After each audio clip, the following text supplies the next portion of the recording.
Bella Padilla, nag-back out sa seryeng What Lies Beneath.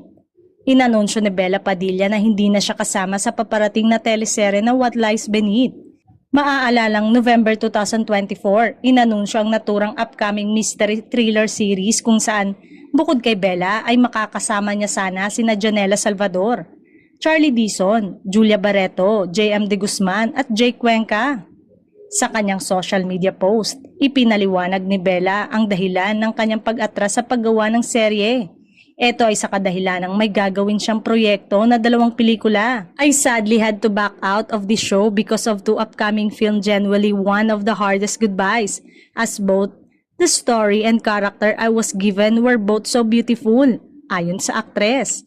Ibinunyag rin ni Bella na may aktres na papalit sa kanyang role na hindi muna ipinangalanan. But the actress taking over my role is one of my favorite.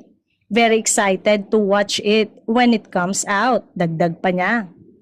Isa ang What Lies Beneath sa mga aabangang teleserye ng ABS-CBN Studios na inaasahang e-airing ngayong huling kalahati ng taong 2025.